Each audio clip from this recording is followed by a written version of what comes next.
Each year, over 100,000 Americans die from alcohol-related causes. Alcohol is involved in 50% of all homicides. Black men have almost 4 times the rate of cancer of the esophagus as white men. Black men have a 70% higher death rate from cirrhosis and other liver diseases than whites. Everywhere in America, there is a war on against drugs. Drugs which rob young people of a promising future. Drugs which shatter families and communities. Drugs which lead to a host of damaging health problems and premature deaths. There is now growing recognition and awareness that one of the most abused drugs is the legal drug, alcohol.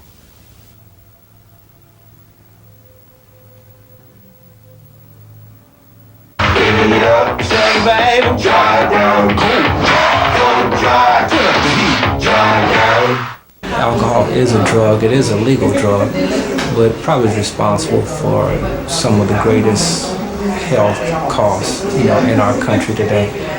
Alcohol problems still kill far more people, destroy far more livers, and ruin far more careers than all the illegal drugs put together. I am aware of the cumulative effects of alcohol on the society.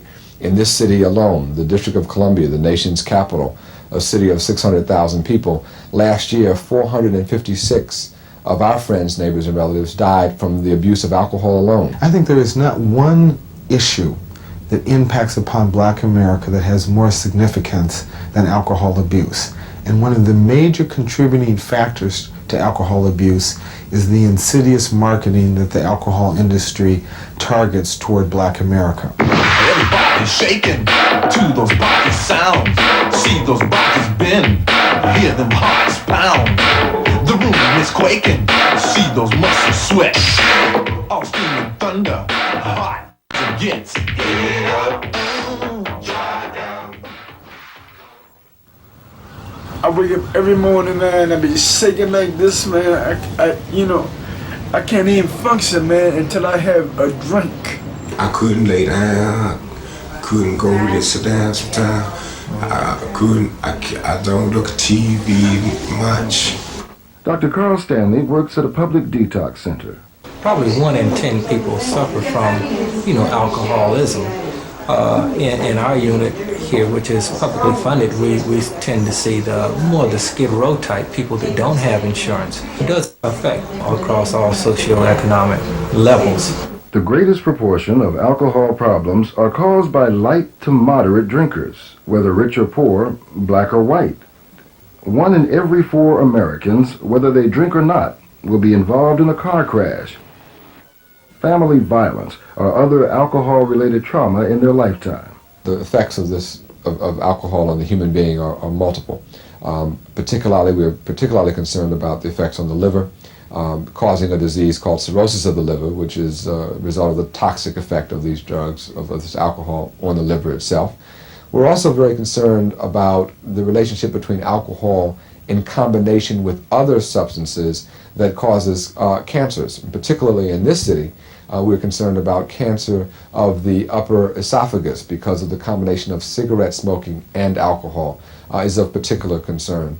We also know that alcohol has a great effect in contributing to our infant mortality rate, that pregnant women who are abusing alcohol, of course, are abusing the development of their fetus, and so that and those babies that are fortunate enough to survive are born with things called fetal alcohol syndrome.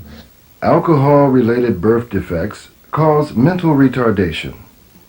Sandra, a child with fetal alcohol syndrome, is 15 years old. It involves every organ system in the body, and these problems are lifelong. It's not that a baby is born with it and be over it by the time he's a year of age. These problems will stay with him. They might change a bit as he gets older, but they'll be there forever. Many of the drugs that women abuse during pregnancy, few are as dangerous as alcohol. In the Black community, where alcoholism and alcohol problems contribute to a growing social and health crisis, alcohol producers have launched special campaigns. Their targets, African Americans. If you look at the way in which these products are advertised, you begin to see that they make use of symbols and imagery that suggest that if you want to achieve the American standardized ideal of what the society is supposed to present and offer to you, and if you really want to achieve and get those things, even though in real life you have very little chance of actually achieving those things, then buy some alcohol and you can pretend that in fact you have those things. Do you think that you are what is portrayed in the magazines and on television? If not, buy some alcohol. You can imagine an illusion. And as you imagine that illusion, you begin to get sick and you cause yourself to deteriorate, and you never have a chance to actually achieve all those things that you want it to be. The idea of masculinity, always, over and over again. Do you want to be a man? Buy that man a Miller. He is a man. He drinks Miller. He taught me right from wrong. Here's to the man who deserves a beer smooth enough to be called Miller. Well, if he taught you so much right from wrong, why the need to be so dependent on alcohol? How has the influence of alcohol advertising affected black publications? Studies find black magazines carry a significantly higher percentage of ads for alcohol than other magazines. Economically, this makes the black media more dependent upon the alcohol industry. The results? Rarely do these magazines have articles about the dangers of drinking or how alcoholic beverages are sold. Some magazines are even strong defenders of the alcohol industry. The magazines that are popular, especially for the black community, are supported so extensively by these people that there is a dependency on them, as if the magazines were junkies and the alcohol industry were the pushers. One of the products the alcohol industry markets heavily to African Americans is cognac. While the good life the ads depict is out of reach for many, a bottle of cognac is not. African Americans consume half of all cognac sold in the United States. Another product directed at blacks is malt liquor, and television is the power medium used to reach their target. Black households watch 54% more television than white households.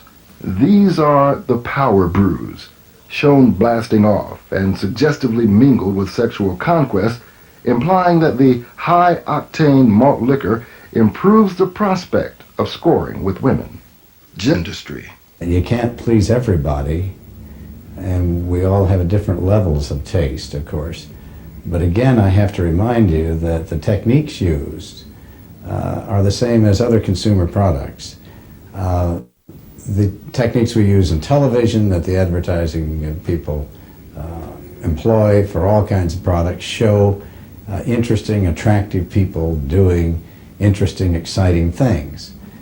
That is a very cynical, very perverse kind of message.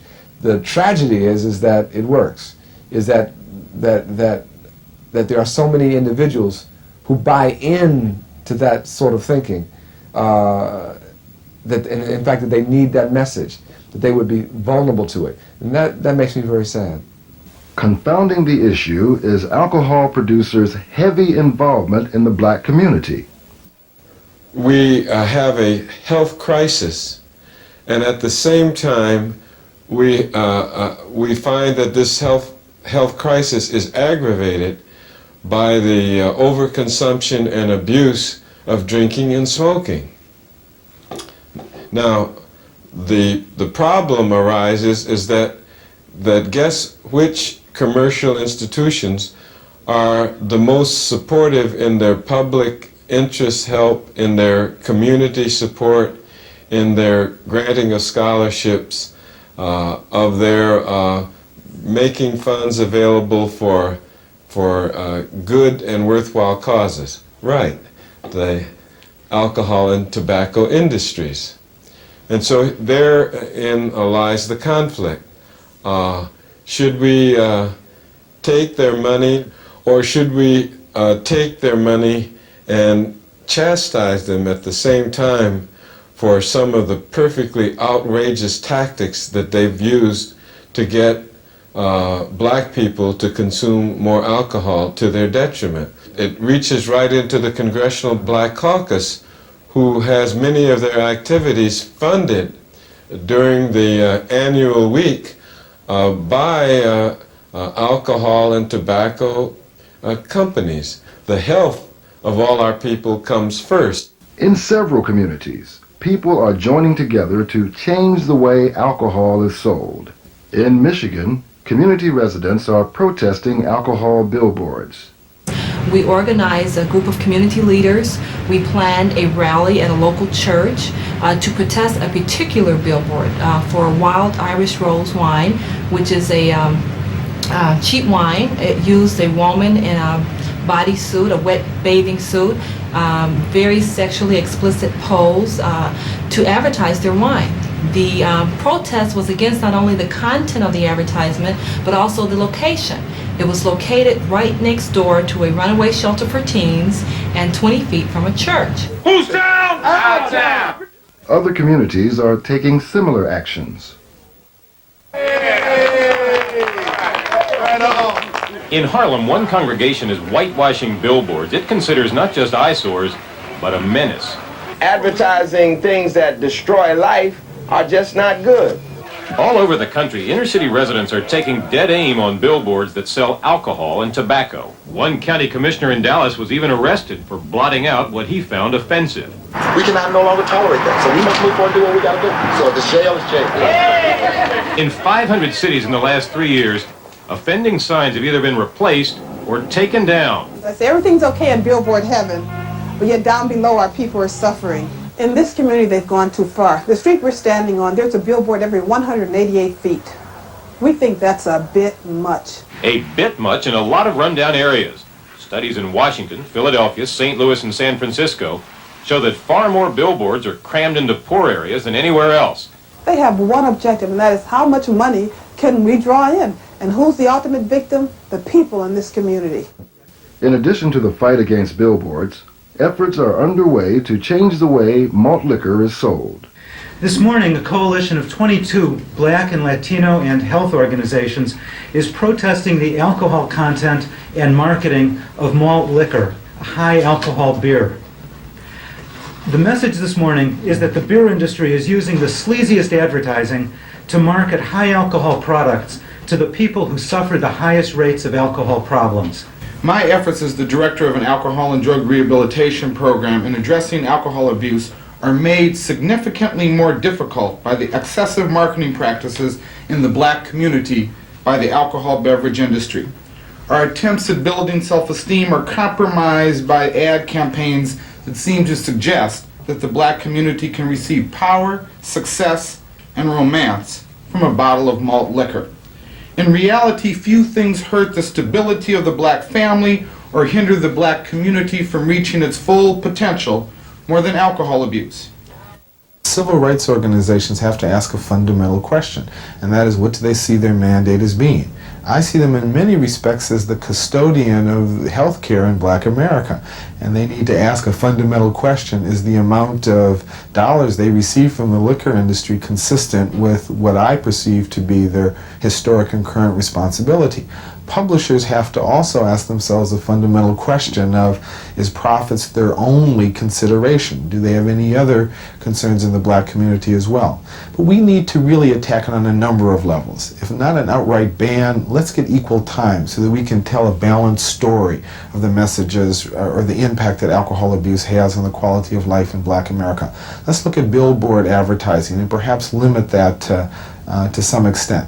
And finally, let's force the alcohol industry to live within its own voluntary codes of how alcohol should be depicted, not using the alcohol content as a way to promote it. The crass correlation between sex and success and status that the alcohol industry uses, and particularly the use of those symbols in the black community, that this is how you will receive equity in America, that this is how you will receive success, I think need to be challenged. When I take that message to the black community, I find people extremely receptive to it. In part, there's no easy solution to that. It's a lot of hard work bringing the message through a number of different vehicles to not only policymakers in the black community, but also to the grassroots. If you want to do something about how alcoholic beverages are sold in your community, here are a few things to consider. Speak out against offensive advertising practices. Form a committee to get alcohol and tobacco billboards removed from your neighborhood or city. Get your sorority, fraternity, or other civic organization to begin a project on alcohol and tobacco. Find out if organizations you belong to accept money from the alcohol and tobacco industries. If they do, decide if that's appropriate and if other funds could replace that money.